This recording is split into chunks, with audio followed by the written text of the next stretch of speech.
Assalamualaikum warahmatullahi wabarakatuh. Perkenalkan, kami dari kelompok 2 yang beranggotakan saya sendiri, Danang Dwi Cilianto, Suci Yuliantika, dan Tamrin. Kami akan mereview jurnal pemodelan matematika optimalisasi yang berjudul Pemodelan Matematika dalam Optimalisasi Produk Pengolahan Susu Segar. Jurnal ini diambil dari Maju, volume 4, nomor 2, September 2017, ISSN 2355-3782, halaman 55 sampai halaman 69, yang ditulis oleh Evi Widayanti dari STKIP Bina Insan Mandiri Surabaya, Jalan Raya Menganti Keramat, nomor 133, Wiyung, Surabaya. Tujuan yang ingin dicapai dalam penulisan artikel ini adalah untuk menentukan model matematika beserta penyelesaiannya dalam optimalisasi suatu produk pada perusahaan beta. Manfaat dari penulisan ini adalah memberikan gambaran untuk pengambilan keputusan yang terbaik dalam rangka optimalisasi produk. Apa sih perusahaan beta itu? Perusahaan beta adalah satu-satunya produsen susu di sebuah daerah yang juga pemilik pabrik yang memproduksi susu ke berbagai bentuk.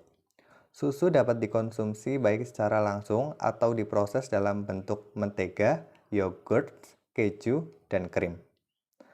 Perusahaan beta seperti perusahaan lainnya ingin memaksimalkan keuntungan. Masalah perusahaan adalah menentukan jumlah relatif dari berbagai produk kebutuhan untuk mencapai tujuan.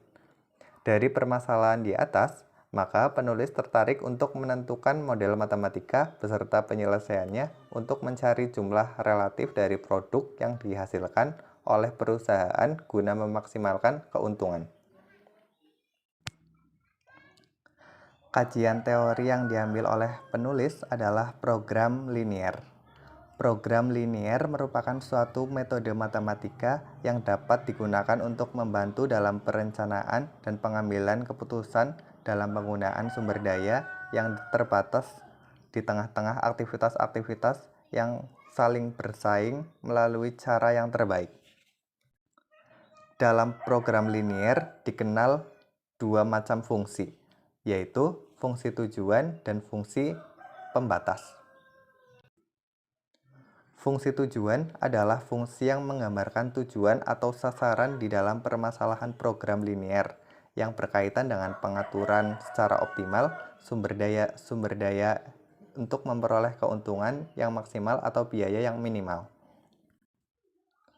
Program linier banyak diterapkan dalam masalah-masalah ekonomi, industri, militer, sosial, dan lain-lain. Program linier berkaitan dengan penjelasan suatu kasus dalam dunia nyata sebagai suatu model matematika yang terdiri dari sebuah fungsi tujuan linier dengan beberapa kendala linier. Akan saya lanjutkan, yaitu formulasi model. Yang pertama, urutan pertama dalam menyelesaikan adalah mempelajari sistem relevan dan mengembangkan perencanaan permasalahan yang dipertimbangkan dengan jelas. Kedua, penggambaran sistem dalam perencanaan ini termasuk perencanaan tujuan, sumber daya membatasi, alternatif keputusan yang mungkin, di sini kegiatan atau aktivitas, batasan waktu pengambilan keputusan, hubungan antara bagian yang dipelajari dan bagian lain dalam perusahaan. Di sini, penetapan tujuan yang tepat merupakan aspek yang sangat penting dalam formula masalah.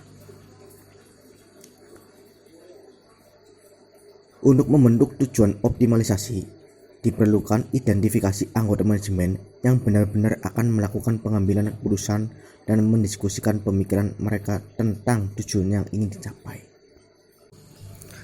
Tahap selanjutnya yaitu tahap pembentukan model matematik. Apa sih model matematika itu? Model matematik adalah representasi kuantitatif tujuan dan sumber daya yang membatasi sebagai fungsi variabel keputusan. Di sini tahapan ada dua. Bagian pertama, memodelkan tujuan optimasi. Model matematik tujuan selalu menggunakan bentuk persamaan. Bentuk persamaan digunakan karena kita ingin mendapatkan solusi optimum pada satu titik. Bagian kedua, yaitu model matematik yang mempresentasikan sumber daya yang membatasi. Fungsi pembatas biasa bentuk persamaan sama dengan atau persamaan, kurang lebih dari, lebih besar dari. Fungsi pembatas disebut juga sebagai constraint atau juga konstanta, yaitu baik sebagai koefisien maupun nilai kanan. Dalam fungsi pembatas maupun pada tujuan dikatakan sebagai parameter model. Untuk selanjutnya yaitu kita akan menentukan asumsi-asumsi. Yang pertama, pengolahan susu segar dalam satu kali produksi. Yang kedua, bahan baku yaitu mentega, yogurt, krim, dan susu tersedia setiap hari. Yang ketiga, jumlah permintaan setiap hari. Yang keempat, kinerja mesin hanya memproduksi bahan baku yang ada. Yang kelima, keju tidak mempengaruhi jumlah produksi. Yang keenam, harga jual keju tidak sebanding dengan biaya produksi yang dikeluarkan. Yang ketujuh, fungsi kendala rata-rata biaya operasional memiliki biaya operasional yang sama.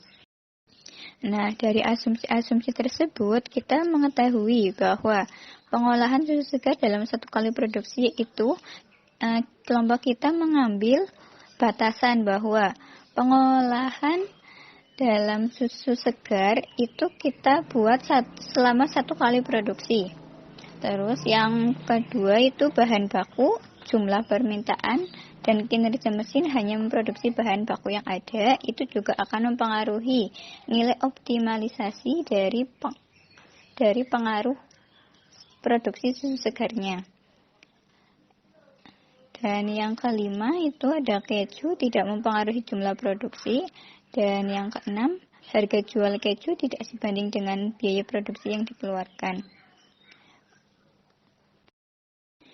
Untuk yang terakhir yaitu kita dapatkan model matematikanya yaitu Z 45.000 X1 plus 52.000 X2 plus 60.000 X3 plus 57.000 X4 dengan keterangan X1 yaitu banyaknya produksi mentega yang dihasilkan, X2 banyaknya produksi yogurt yang dihasilkan, X3 produksi krim yang dihasilkan, dan X4 yaitu produksi keju yang dihasilkan. Demikianlah beberapa hal yang bisa kami sampaikan. Sebelumnya kami mohon maaf yang sebesar-besarnya kepada teman-teman dan dosen semuanya. Apabila di dalam penyampaian tadi mungkin ada kesalahan kata dan mungkin ada yang belum jelas dengan apa yang kami jelaskan. Mungkin itu saja yang dapat kami sampaikan. Atas perhatiannya kami ucapkan banyak terima kasih. Wassalamualaikum warahmatullahi wabarakatuh.